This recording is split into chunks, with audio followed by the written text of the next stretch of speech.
البدع والأهواء، أهل البدع العقائدية وأهل البدع السياسية.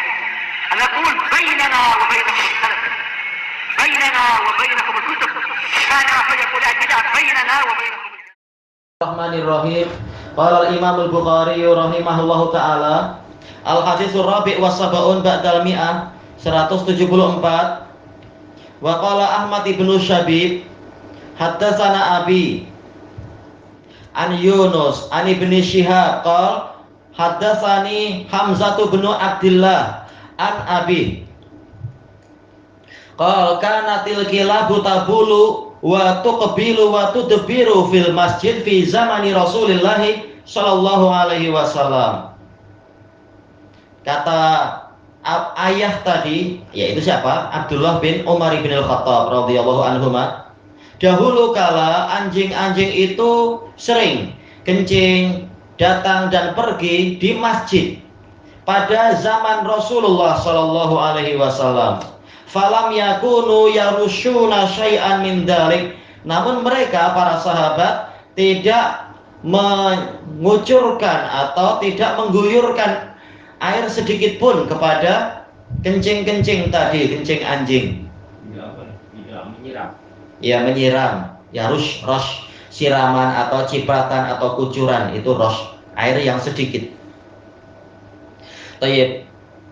Ini mu'allaq karena tidak disebutkan siapa rawi dari Imam Bukhari di sini yang menjadi perantara ke Ahmad bin Syabib, tetapi penguat-penguatnya banyak. Maka kesimpulannya memang hadisnya sahih, ada dalam Bukhari, ada dalam Muslim, dan kelengkapannya adalah bahwasanya Abdullah bin Umar beliau sering tidur di masjid. Makanya beliau menyaksikan apa yang dilakukan oleh anjing-anjing itu. Ahmad bin Syabib sendiri, dia adalah Abu Abdullah Ahmad bin Syabib bin Sa'id al-Basri Siqah. Ayahnya haddatsana Abi, ayahnya adalah Syabib bin Sa'id al-Basri Siqah juga. Dia adalah Abu Sa'id. Meriwayatkan dari Yunus Ani bin Shihab. Yunus kalau dari Ibnu Shihab pasti siapa? Yunus bin Yazid al-Aili. Tayyib. Yunus bin Yazid al-Aili al-Misri. Dan beliau adalah apa? Abu Yazid. Asbatun nas, min asbatin nasfi. Ini tadi siapa? Az-Zuhri. Kalau Zuhri sudah terulang-ulang ya. Ibnu Shihab ini Abu Bakar Muhammad bin Muslim bin Ubaidillah bin Abdullah bin Shihab Az-Zuhri. Qala haddatsani Hamzah bin Abdullah.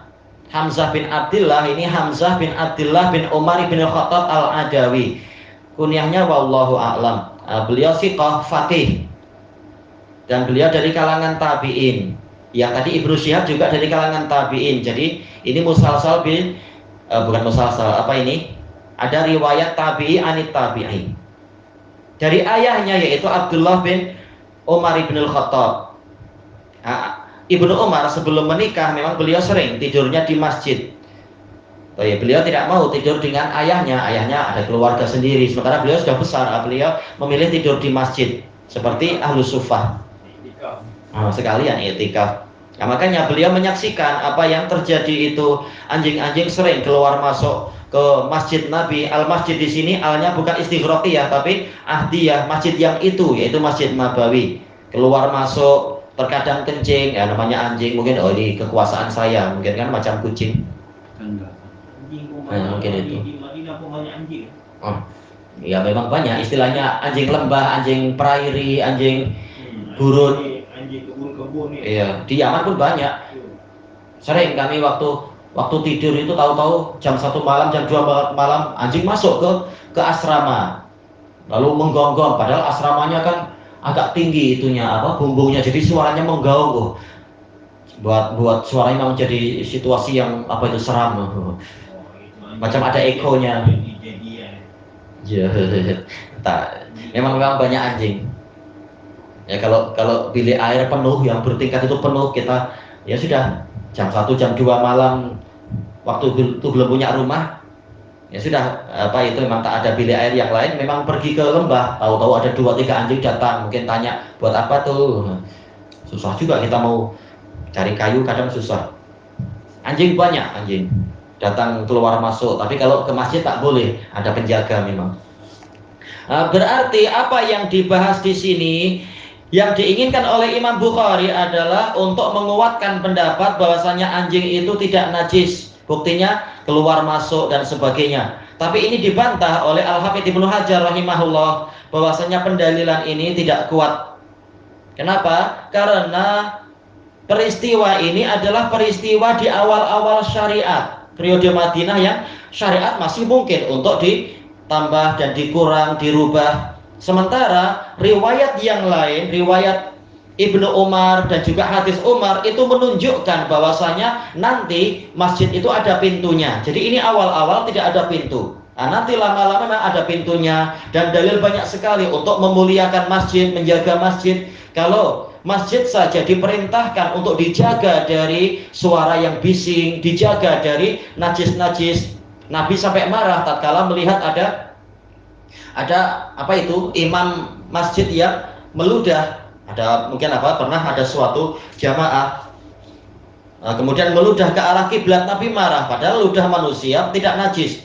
Apalagi tentunya anjing, yang mana Nabi sendiri sudah menyuruh air liurnya itu dicuci sampai 7 kali dengan tanah lagi salah satunya. Jelas air liur masih lebih sederhana daripada beraknya dia misalkan kan, dan sebagainya itu. Ya, berarti memang yang disebutkan di dalam cerita ini awal-awal syariat, bukan sampai Nabi wafat. Lalu bagaimana lafaz ini fi zamani Rasulillah Shallallahu Alaihi Wasallam? Memang ini dohirnya mutlak di zaman Rasulullah. Al-Hafidz mengatakan akan tetapi kita tahu bahwasanya di zaman Rasulullah ada banyak perubahan setelah itu. Masjid mulai dijaga, ada pintu dan sebagainya.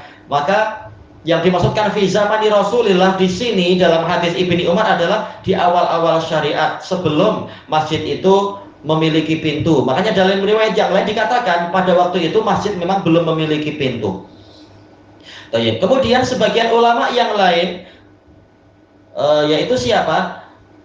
Hadis ini juga diriwayatkan oleh Imam Abu Dawud As-Sijistani dalam Sunan beliau, dan beliau memasukkan hadis ini di dalam bab, yaitu bahwasanya tanah itu menyucikan najis. Dan dalil banyak kan bahwasanya tanah itu boleh menjadi alat penyuci, sebagaimana sabda Nabi, waju'ilat liyal ardu masjidan wa tahura, dijadikan untuk saya bumi ini sebagai masjid dan sebagai alat bersuci.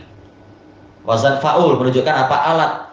Maka boleh jadi Nabi dan para sahabat pada waktu itu membiarkan saja, kalau membiarkan dalam artian memang sudah terlanjur ada kencing atau misalkan, atau anjing melakukan itu, karena mungkin sikit saja.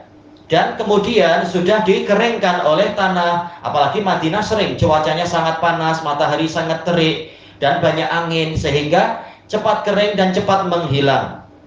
Toyib.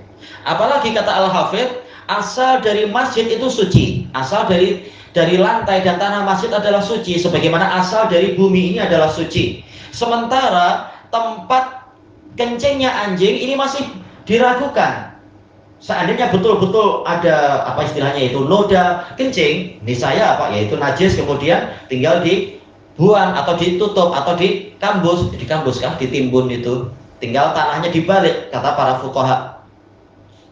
Tapi apabila tidak jelas, maka tidak perlu kita was-was. Hukum asalnya tanah di masjid itu suci selama tidak jelas bagian mana anjing itu kencing atau berak.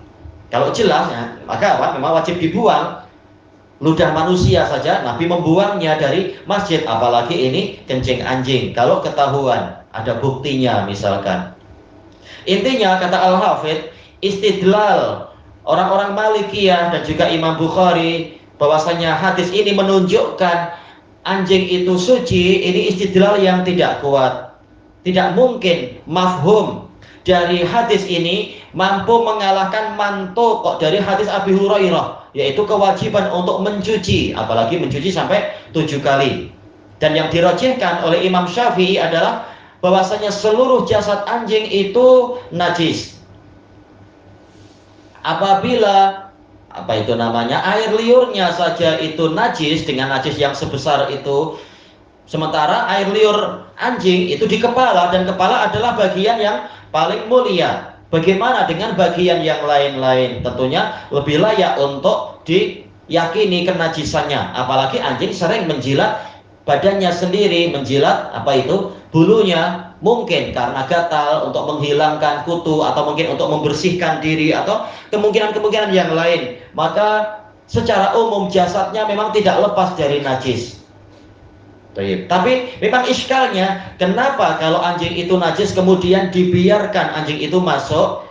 Maka kita katakan hadis Abi Hurairah perintah untuk mencuci ini mantuk, lafadznya jelas.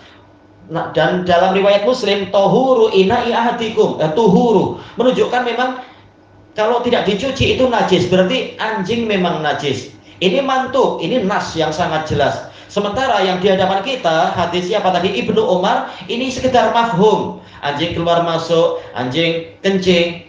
Ini mafhumnya apa? Oh, boleh jadi mafhumnya adalah anjing itu tidak najis. Jelas mafhum itu kalah dengan mantuk.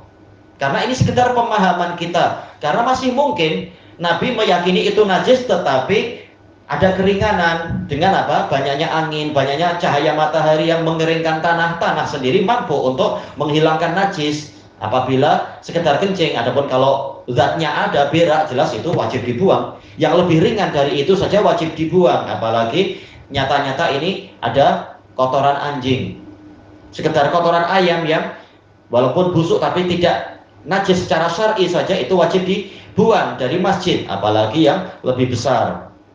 Makanya intinya adalah Nabi membiarkan itu, boleh jadi ini di awal-awal syariat, belum ada perintah untuk menjaga masjid dari najis-najis. Nah, baru kemudian semakin lama semakin banyak syariat yang turun, mulai dilarang masjid anjing-anjing itu masuk, mulai ada pintu-pintu dan sebagainya. Ini kira di Madinah kan? Iya, ini Masjid Nabawi, karena Ibnu Umar memang tidurnya di Masjid Nabawi. Di Mekah tidak ada masjid. Nah, di Mekah ya Masjidil Haram itu. Tapi sholat pun secara persendirian kan? Di sana ada muadzinnya, Abu Mahdurah, adapun imamnya biasanya adalah amirnya. Amir Mekah siapa, tergantung di situ siapa. Zaman Rasulullah. Iya. Zaman Rasulullah sholat pun sendirian ya, masih di Mekah. Itu tatkala ya periode Mekah, jelas namanya masih banyak orang kafir yang meneror, jelas sholat di Masjidil Haram susah sangat tentunya. Nah, Rasulullah seringnya sendirian. Kalau berjamaah beliau di syi'ib, di celah-celah di antara gunung, baru berjamaah. Soalnya yang berani sholat di dekat Ka'bah akan disiksa oleh mereka, kecuali Nabi Muhammad. Itu pun pakcinya sudah geram kan, siapa yang berani siap melakukan ini ke orang ini dan sebagainya. Nah, hanya Nabi sendirian yang berani. Maksudnya kiblat ke Baitul Maqdis atau? Ya, itu telah kita lewati alal khilaf, tapi yang rajih adalah Nabi menghala ke Ka'bah sekaligus ke Baitul Maqdis. Jadi menjadikan Ka'bah di tengah. Jadi menggabungkan dua kemaslahatan. Iya. Tayyib ilahuna wallahu a'lam. Subhanakallahumma wa bihamdika la ilaha illa anta astaghfiruka wa atubu ilaik. Walhamdulillahirabbil alamin. Jazakumullahu khairan.